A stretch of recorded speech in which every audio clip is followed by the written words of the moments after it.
For decades, atherosclerosis was conceptualized as a simple plumbing problem. The assumption was that cholesterol slowly built up like sludge in a pipe, eventually choking off blood flow. But look beneath the surface, and the environment is much more volatile.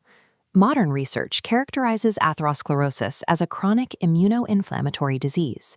It is initiated by the subendothelial deposition of apolipoprotein B-containing lipoproteins, which undergo oxidation to trigger endothelial dysfunction and immune activation. Within this framework, disease progression is a matter of plaque composition.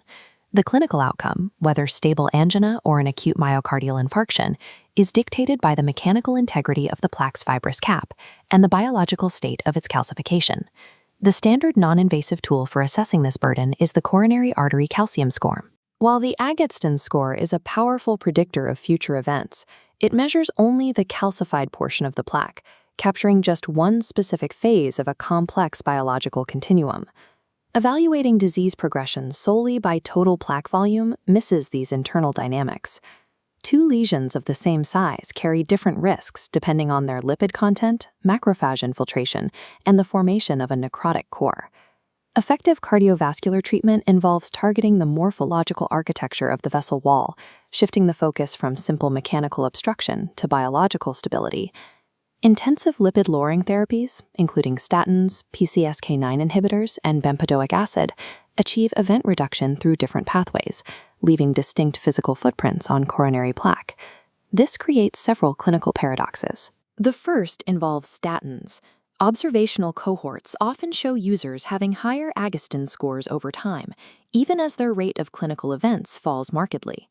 The second involves the illusion of zero. Symptomatic patients with a mathematically perfect calcium score of 0 can still harbor high-risk plaque and experience acute coronary events. This zero-score blind spot is specifically dangerous for women entering midlife, as it can mask aggressive disease during the window of perimenopausal risk acceleration. To understand these imaging signals, we must map the 4 stages of plaque development against the mechanisms of our primary drug classes. Relying on a binary calcium score without accounting for drug mechanisms and sex-specific biology invites significant diagnostic errors. Stage 1 is endothelial activation. This involves the subendothelial retention of apolipoprotein-containing lipoproteins, a process modulated by the presence of endogenous estrogen. Stage 2 marks the early non-calcified plaque. Macrophage foam cells form, establishing the earliest atheromatous lesion and initiating systemic inflammation. Bempedoic acid intervenes early by inhibiting ATP citrate lyase, upstream of HMG-CoA reductase in the liver.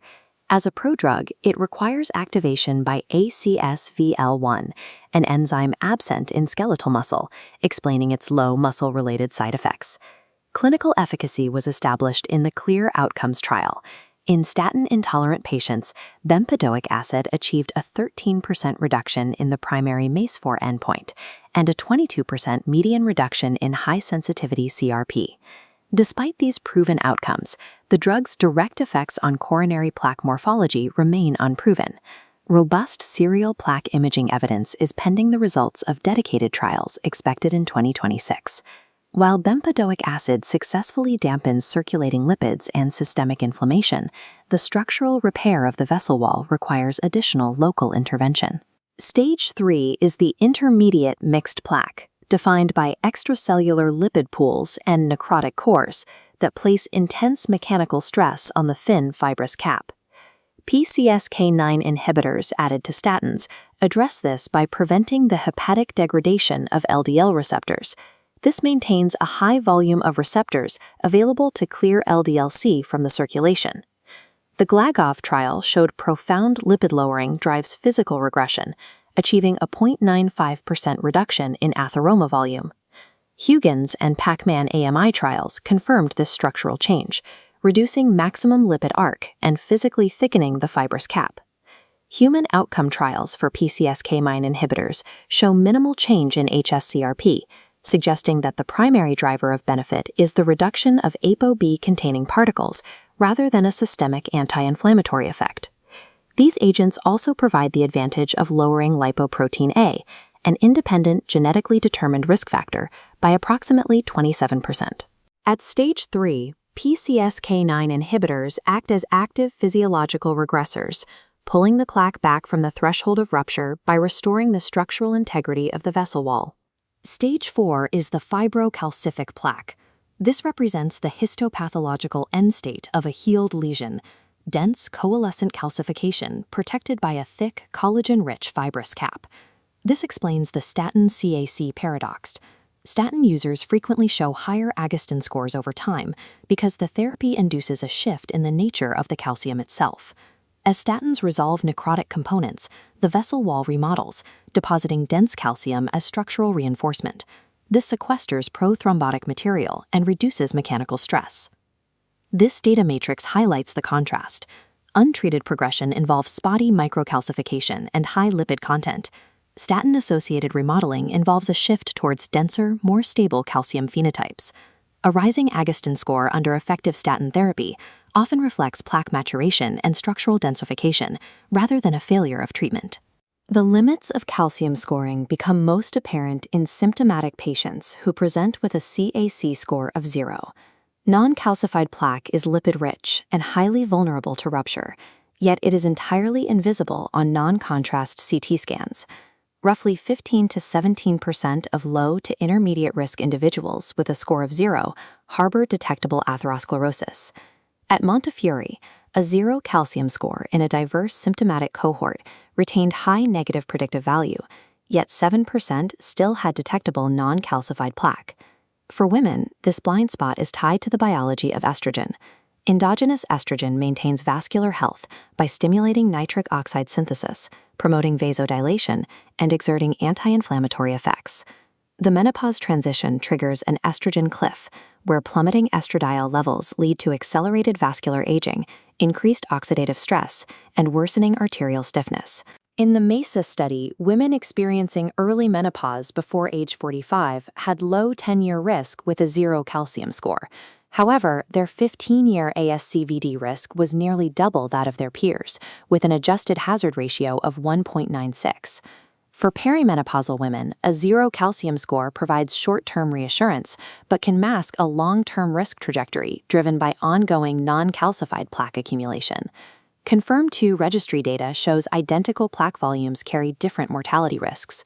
Every 50 cubic millimeters of total plaque volume increases relative risk by 17.7% in women, compared to 5.3% in men, a pattern holding true across all plaque subtypes.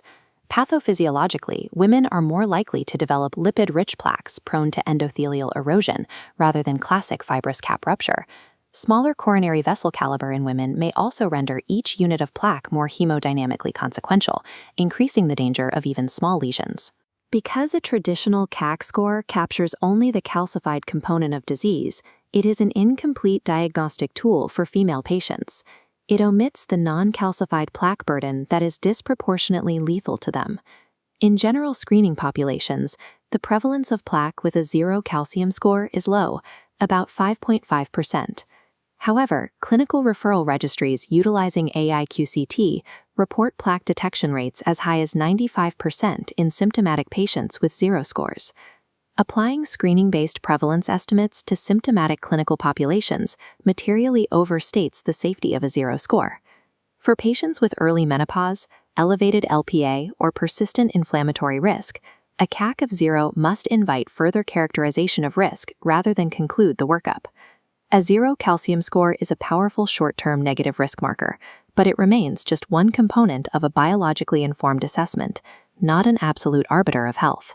Effective prevention requires a shift toward a multimodal risk assessment framework that formally integrates reproductive history and advanced imaging. Emerging tools like AI quantitative CT allow for the measurement of total plaque burden and the analysis of epicardial adipose tissue. This fat is metabolically active and exerts pro-inflammatory effects directly on the adjacent coronary arteries. Integrating these fat omics measurements provides a biologically comprehensive risk profile, offering particular incremental value for women.